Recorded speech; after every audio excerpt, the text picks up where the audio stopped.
बिस्मिल्लाहिर्रहमानिर्रहीम। अस्सलाम वालेकुम नादरीन, आप यूट्यूब चैनल देख रहे हैं। मैं इमरान ख़ान हूँ। नादरीन, पाकिस्तान और अफ़गानिस्तान के दरमियान मुज़ाकरात हुए कतर में, और उन मुज़ाकरात के नतीजे में सीज़ फायर हो गया है। अब दोबारा मुज़ाकरात होंगे। कतर के अंदर जाकर ख्वाजा आसिफ साहब और दीगर कुछ और लोग थे, ये लोग वफ़द लेकर गए कतर में, जबकि अफ़गानिस्तान का वफ़द भी वहीं पर आया और इनके बीच में मुज़ाकरात हो गए। मुज़ाकरात का पहला दौर जो है उसको कामयाब करार दिया गया कतर की जानिब से, और ये कहा गया कि जनाब मामला तय हो गए हैं और फ़िलहाल सीज़ फायर है। दोनों ममालिक एक दूसरे की सरजमीन का एहतराम करेंगे, यानी पाकिस्तान कोई एरियल स्ट्राइक नहीं करेगा, ड्रोन अटैक नहीं करेगा अफ़गानिस्तान में, जबकि अफ़गानिस्तान भी पाकिस्तान के अंदर किसी किस्म का कोई अटैक नहीं करेगा। और दोनों कोशिश करेंगे कि एक दूसरे के ख़िलाफ़ उनकी सरजमीन इस्तेमाल ना हो। 25 अक्टूबर को इस्तांबुल में यानी तुर्की में दोबारा मुज़ाकरात होने जा रहे हैं। अब कतर और तुर्की दोनों का शुक्रिया अदा किया पाकिस्तान की जानिब से। देखें, ये मुज़ाकरात जो हैं वो कतर की जगह काबुल में हो सकते थे, इस्लामाबाद में हो सकते थे, पेशावर में हो सकते थे, और ये बिल्कुल हो सकते थे। ऐसा कोई दूरियां थी नहीं दोनों मुल्कों के बीच में। लेकिन मौजूदा जो हुक्मरान है पाकिस्तान के अंदर और अफ़गानिस्तान के अंदर, वो इसमें मुकम्मल तौर पर नाकाम रहे। भारत की डिप्लोमेसी काम कर गई, पाकिस्तान की कमज़ोर थी, लेकिन अच्छा हुआ कि ये उस रास्ते पर चले जो रास्ता इमरान खान साहब ने बहुत पहले बताया था। एक तो ना इनका साबुन बड़ा स्लो है, इनका दिमाग भी बहुत आहिस्ता काम करता है। इमरान खान ने बहुत पहले कहा था कि आपको अगर दहशतगर्दी ख़त्म करनी है तो आप अफ़गानिस्तान के साथ बैठ जाइए, उसके साथ बैठ के आप बात कीजिए। दूसरा, इमरान खान ने कहा था कि जो कबायली जरगे हैं, मकामी कबाइल हैं, उनको एतमाद में लीजिए। खैबर पख्तूनख्वा की हुकूमत को भी एतमाद में लिया जाना चाहिए, और फिर आपका दहशतगर्दी का मसला तेज़ी से हल होगा। ताकत का इस्तेमाल खाली किसी मसले का हल नहीं होता, उसके साथ आपको बहुत सारी पॉलिटिक्स और दीगर चीज़ें करनी पड़ती हैं। अब इमरान खान साहब की बात का एक हिस्सा तो इन्हें समझ आया। इन्होंने अफ़गानिस्तान के साथ मुज़ाकरात शुरू किए, लेकिन तब शुरू किए जब काफ़ी पानी पुलों के नीचे से बह गया था। फ़िलहाल कतर के अंदर एक खुशाइन चीज़ है कि मुज़ाकरात का पहला दौर इस हद तक कामयाब हुआ कि अब पाकिस्तान अफ़गानिस्तान में और अफ़गानिस्तान पाकिस्तान में कोई कार्रवाई नहीं करेगा। दोनों के मज़ीद फ़ौजी शहीद नहीं होंगे और एक दूसरे के ऊपर हमला नहीं किया जाएगा। उम्मीद करते हैं कि आने वाले दिनों में ट्रेड के रास्ते भी खुल जाएंगे और पाकिस्तान और अफ़गानिस्तान के बीच में हालात नॉर्मलाइज होंगे। जो आइडियल सिचुएशन है वो ये है कि इमरान खान साहब के जो मशवरे हैं उनका अगला मरहला अब तय किया जाए। खैबर पख्तूनख्वा की हुकूमत को इन्वॉल्व करें, प्रॉपर तरीक़ेकार बनाएं कि अफ़गान मुहाजिरीन वापस कैसे जाएंगे, उन्हें इज़्ज़त के साथ वापस भेजें। आपने इतनी दहाइयों तक उनकी मेहमान नवाजी की है, अब आखिर में आकर अब दूध में मेंगने तो ना डालें। ये एक मिसाल है उर्दू की, ये दूध में मेंगने डाल देना, कि अगर आप किसी को इतनी आपने मेहमान नवाजी की है तो आखिरी वक्त में अगर आप इस तरह की हरकतें करेंगे तो एक बैड टेस्ट पैदा होगा। आखिर में जाके अपनी इतनी कुर्बानी, इतनी मेहमान नवाजी का आप सारा ज़ाया क्यों कर रहे हैं? लिहाजा उन्हें एहतराम के साथ वापस उनके मुल्क में भिजवाया जाए, बड़े तरीके से उनके साथ मामलात मैनेज किए जाएँ, और दोनों ममालिक मिलकर दहशतगर्दों के ख़िलाफ़ कार्रवाई करें। अफ़गानिस्तान को जो लोग मतलूब हैं पाकिस्तान उनके ख़िलाफ़ कार्रवाई करे, पाकिस्तान को जो लोग मतलूब हैं अफ़गानिस्तान उनके ख़िलाफ़ कार्रवाई करे। जब दोनों ममालिक की सरजमीन तंग हो जाएगी दहशतगर्दों के लिए, तो उनके पास दो रास्ते होंगे, या तो वो दीवार के साथ लग जाएंगे, उनको मरना पड़ेगा, या फिर उन्हें हथियार फेंकने पड़ेंगे और सरेंडर करना पड़ेगा सरकार के सामने। तो ये एक आइडियल सिचुएशन हो सकती है जिसका तज़किरा इमरान खान साहब ने एक मरतबा नहीं कई मरतबा किया है। बहरहाल अब दूसरे ममालिक हमारी सुलह करवा रहे हैं अफ़गानिस्तान के साथ, और ये वो अफ़गान तालिबान हैं जिनको हमने खुद बनाया था। मैं ज़िया-उल हक़ का एक स्टेटमेंट सुन रहा था जिसमें वो ये कह रहा था कि अगर जनाब रूस को ना रोका गया अफ़गानिस्तान में और अफ़गानों को शिकस्त हो गई तो पाकिस्तान मलिया मेट हो जाएगा। डरा डरा के पाकिस्तानियों को इतने डॉलर इकट्ठे किए ज़िया-उल हक़ ने और उसके जर्नैलों ने, पाकिस्तान में क्लाशनकोव कल्चर और मनशियात लाके तबाह बर्बाद कर दिया पूरी कौम को। ये पहला जो इसका कसूरवार है ज़िया-उल हक़। उसके बाद जनाब मुशर्रफ का टाइम आया तो वो अमेरिका की जंग का हिस्सा बन के उन्हीं तालिबानों के ख़िलाफ़ हो गया, और एक नई जंग में उसने पाकिस्तानियों को झोंक दिया कि जनाब अगर अमेरिका की बात ना मानी और वो आ गया तो वो पाकिस्तान को पत्थर के दौर में धकेल देगा। अब ये एक मुशर्रफ साहब का भी खौफ था, ज़िया-उल हक़ भी बुज़दिल था, मुशर्रफ भी बुज़दिल था। तो इन दोनों ने हमें एक ऐसी जंग का हिस्सा बनाया जिसका पाकिस्तान को हिस्सा नहीं बनना चाहिए था। और अब अगर आप बात करें तो मौजूदा जो मिलिट्री क़यादत है वो भी इस खित्ते को और इस सारे रीजन को ऐसे ही देख रही है। हालांकि होना ये चाहिए कि हम अफ़गानिस्तान के साथ मामला तय करें और दहशतगर्दी के खात्मे के लिए मिलकर काम करें ताकि दोनों को कामयाबी मिल सके और हमारी जो मगरबी सरहद है वो हमेशा के लिए महफूज हो जाए। नादरीन, गज़ा के हवाले से पाकिस्तान ने एक मुआहदा तो किया है, मुआहदे के ऊपर दस्तखत भी किए हैं। डोनाल्ड ट्रंप के बकौल जो गज़ा का अमन मुआहदा है उस पर सारों ने दस्तखत किए हैं। शहबाज शरीफ वगैरह मुकर गए थे कि जनाब हमने तो दस्तखत किए जिस पेपर पे, वो तो पेपर में कुछ और लिखा था, यहाँ पे तो कुछ और है। लेकिन जब वो पेपर सामने आए और जब डोनाल्ड ट्रंप ने कहा तो इन्होंने उसको डिनाई नहीं किया।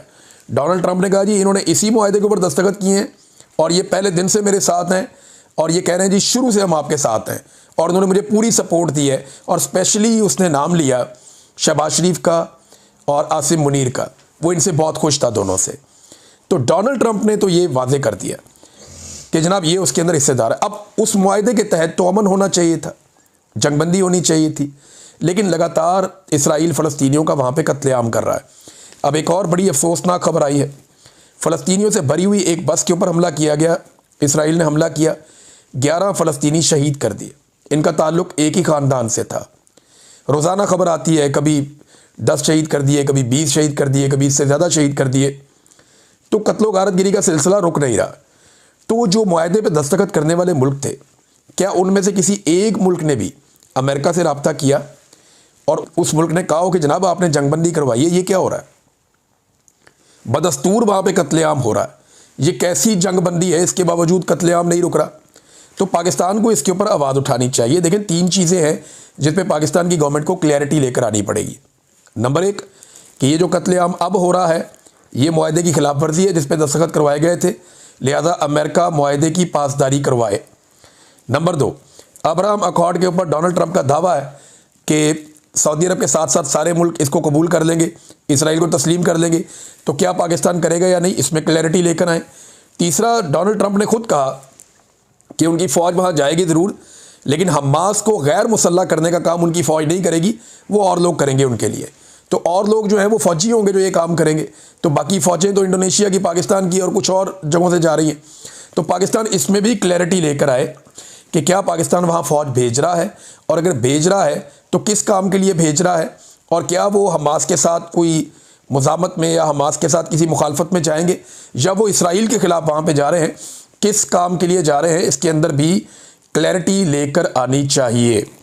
नाज़रीन, इसमें एक और ख़बर है कि क्या पाकिस्तान को अब्राहम अकॉर्ड ज्वाइन करना चाहिए। इस पर फ़वाद चौधरी साहब बेसिकली एक लिबरल आदमी है, फ़वाद चौधरी साहब, और इस एक्सट्रीम पे वो चले जाते हैं कि यानी वो कहते हैं कि तहरीक लब्बैक के लोगों को अगर गोलियां भी मारी गई, कुचला भी गया तो भी ठीक है। हत्ता कि वहाँ पे मेरे ख्याल में मैंने काफ़ी सारी लाशों की तो तस्वीरें मेरे पास हैं जो तहरीक लब्बैक वाले भेजते रहे। बंदे तो मरे हैं, देखें अब आप कितना छुपाएंगे। आप लाशें छुपाने का एक हुनर तो आता है पाकिस्तान के अंदर सिक्योरिटी फोर्सेस को, पहले भी छुपाई हैं, फिर छुपा ली। लेकिन अब ये लोग दावा कर रहे हैं जी मरा ही कोई नहीं। तहरीक लब्बैक वाले अभी भी उन्होंने जाके अदालत में कहा कि जनाब हमारी लाशें हमें वापस की जाएं। आप ज़रा पंजाब में माहौल खोलें ना, लोगों को तंग करना बंद करें, और फिर आप लोगों से पूछें, एक इश्तिहार चला दें पाकिस्तान टेलीविज़न पे कि जिस जिसका बंदा वापस नहीं आया या जिसकी लाश है वो रब्ता करे, तो आपको पता चल जाएगा। एक जुडिशल कमीशन बना दें। अगर तो देखें ना तहरीक लब्बैक वाले झूठ बोल रहे हैं या जो मकामी अफराद हैं वो झूठ बोल रहे हैं, तो एक कमीशन बना दे, पता चल जाएगा कितने लोग शहीद हुए और कितने नहीं हुए। तो फ़वाद चौधरी साहब चले जाते हैं, वो बड़ा उनका लिबरल किस्म की एक अप्रोच है। तो उन्होंने एक सर्वे करवाया कि आप पाकिस्तान को अब्राहम अकॉर्ड ज्वाइन करना चाहिए। इस पर 37,397 वोट पड़े, जिनमें 85.1% वोटर्स ने कहा कि पाकिस्तान को अब्राहम अकॉर्ड का हिस्सा नहीं बनना चाहिए, यानी पाकिस्तान को इसराइल को तस्लीम नहीं करना चाहिए इस तरीके से। और 9% लोगों ने कहा कि हाँ कर लेना चाहिए, बहुत थोड़े हैं 9%।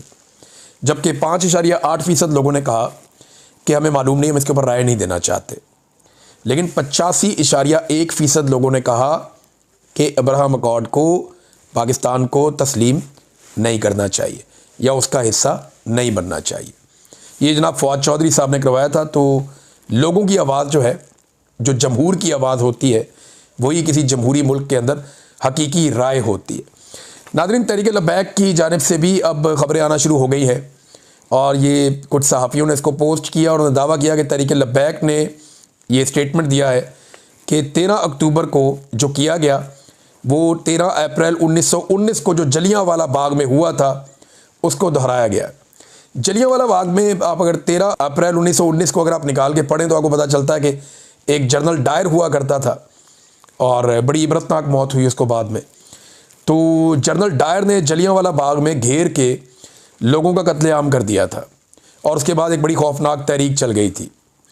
तो इन्होंने कहा ये जलियांवाला बाग की तरह का वाक़या हुआ। यही बात जो है वो आरिफ अलवी साहब ने भी कही थी। अब उन्होंने मुतालबात ये किए कि एक तो जुडिशल कमीशन बनाया जाए, इस पर तमाम जितनी भी पार्लियामेंट के अंदर जमातें हैं वो इस सानहे का इसकी मजम्मत करें।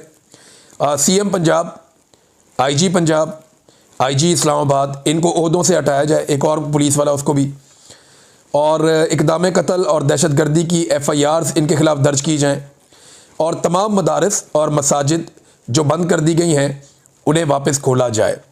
अब मैं एक चीज़ आपको और बताता हूँ, मेरे सोर्स है उसने मुझे ये बात आज से कुछ अर्सा पहले बताई थी और बड़ी डेंजरस ये बात है, बड़ी खौफनाक है। और ये मेरा सोर्स जो है वो इस वक्त गवर्नमेंट का हिस्सा है। उसने मुझे कहा कि हमें तो ये बड़ी क्लैरिटी के साथ कह दिया गया एस्टेब्लिशमेंट की जानिब से, जो हम कहते हैं वो करो, आंखें बंद करके करो, जो हम कहते हैं वो कर दो। ये मत देखेंगे पब्लिक उसके बारे में क्या सोचती है, उसका नतीजा क्या निकलेगा, अदालत क्या कहेगी, कल क्या होगा। कंट्रोल करना हमारा काम है। जो हम कहते हैं आंखें बंद करके करो। ये पैगाम ना सिर्फ हुकूमतों को दिया गया बल्कि ब्यूरोक्रेसी को भी दिया गया कि आप हमारी बात मानते जाएं, आपका तहफ़्फ़ुज़ हमारी जिम्मेदारी। ये इस वक्त पाकिस्तान की मिलिट्री एस्टेब्लिशमेंट का रवैया है। तो सियासतदानों को भी पता है कि ना वो पहले वोट से आए, ना दोबारा उन्होंने वोट लेने, और अब तो वोट उनको डालना ही, कुछ किसी ने वोट नहीं डालना, कुछ वोट उनको पड़ेगा भी नहीं। तो उनको भी इस बात का आइडिया है कि जब तक एस्टेब्लिशमेंट को वो ज़िंदा रख सकेंगे तब तक वो खुद ज़िंदा रह सकेंगे। लिहाजा वो एस्टेब्लिशमेंट की सहूलतकारी कर रहे हैं इस उम्मीद पर कि एस्टेब्लिशमेंट उनकी सहूलतकारी करेगी। लेकिन जितना मैं मिलिट्री एस्टेब्लिशमेंट को स्टडी कर चुका हूँ आज तक, या जितने भी हमारे सीनियर लोग हैं, वो ये कहते हैं कि ये बहुत बुरे धोखेबाज हैं। ये ऐसा धोखा देंगे, इनसे काम भी करवाएंगे, बाद में इन्हें जूते भी मारेंगे और इनका बेड़ा गर्क भी कर देंगे, और ये पूरी दुनिया होता हुआ देखेगी भी। नाज़रीन, कुछ नौजवानों ने एक ट्रेंड चलाया हुआ पाकिस्तान में, मैं वो देख रहा था, मुझे बड़ी तकलीफ़ हुई। अच्छे खासे नौजवान है, कोई मुंह पे उंगली रख के बैठा हुआ है, कोई आंखों पे हाथ रख के बैठा हुआ है, और एक खामोश एहतजाज कर रहे हैं तहरीक लब्बैक के ख़िलाफ़ जो एक ऑपरेशन हुआ, सानिया हुआ, उसके ऊपर। कोई मुंह पे टेप चढ़ा रहा है, कोई मुंह पे उंगली रख रहा है, कोई आंखों के ऊपर हाथ रख रहा है कि मैं देख नहीं रहा, मैं बोल नहीं रहा। ये खामोश एहतजाज है। देखिए, मैं नौजवानों से ये कहना चाहता हूँ कि ऐसा एहतजाज उन मुल्कों में होता है जहाँ पे जमहूरियत होती है, इंसानी हुकूक होते हैं, जहाँ पे जमहूरी इक़दार होती हैं, जहाँ पे गैरत बाकी होती है, जहाँ पे इंसानियत बाकी होती है। ये उन मुल्कों के अंदर होता है। जिस मुल्क के अंदर आप रहते हैं और जहाँ पे ये सानिया हुआ है, वहाँ पे ये सारी चीज़ें ख़त्म हो गई। अगर बांग्लादेश के और नेपाल के और श्रीलंका के नौजवान मुंह पे उंगलियां रखते और आंखों के ऊपर हाथ रखते तो वहाँ पे कभी तब्दीली नहीं आती। उन्होंने मुंह पे उंगली नहीं रखी, उन्होंने चिल्लाकर अपनी आवाज़ उठाई, उन्होंने आंखों पे हाथ रखने के बजाय अपनी आंखें खोली और लोगों की भी आंखें खोली। तो ये एक मरियल सा एहतजाज करने से कुछ नहीं होगा। ये वक्त है मुज़ामत करने का। नौजवानों को मुज़ामत करनी चाहिए। अगर वो गलत चीज़ देखते हैं तो उसके ख़िलाफ़ आवाज़ उठाएं, उसे रोकने की कोशिश करें। जुल्म के ख़िलाफ़ खड़े होना बहुत ज़रूरी होता है, उसके आगे बंद बांधना बहुत ज़रूरी होता है। और म्यूज़िक लगाया जा रहा है कि ऐसे दस्तूर को, सुबह बेनूर को, मैं नहीं मानता, मैं नहीं मानता। आजकल बड़ा वायरल है ये म्यूज़िक। ये म्यूज़िक से इनकलाब नहीं आएगा। आप अपने मुंह पे उंगलियां रखेंगे, इससे आपको इंसाफ नहीं मिलेगा। आप अपनी आंखों पे हाथ रखेंगे, आपको इंसाफ नहीं मिलेगा। आप मुंह पे टेप चढ़ाएंगे, आपको इंसाफ नहीं मिलेगा, आपको बोलना पड़ेगा। देखें, मैंने कितनी मार खाई और बेशुमार लोगों ने बहुत मार खाई। बोल रहे हैं ना, काम कर रहे हैं। अगर चुप करके बैठ जाते तो बात ख़त्म हो जाती। मैंने बहुत पहले एक शेर सुनाया था पाकिस्तानियों को कि सुना है शहर की खामोशियों पे कहर टूटेगा, किसी का जिस्म बोलेगा, किसी की ज़ात बोलेगी। तुम्हें मालूम है कुछ बोलना कितना ज़रूरी है? अगर खामोश हो जाओगे तो फिर मात बोलेगी, मात, शिकस्त। शिकस्त आदमी तब खाता है जब बंदा उसको तस्लीम कर लेता है कि हाँ मैं हार गया। जब तक आप हार नहीं मानते, आपका मुकाबला जारी रहता है। तो मेरा पाकिस्तानियों से उम्मीद है कि आपसे इससे बेहतर की उम्मीद है। आपने मुंह पे उंगली रख ली और आंखों पे पट्टी बांध ली, फिर तो आप फारिग हैं।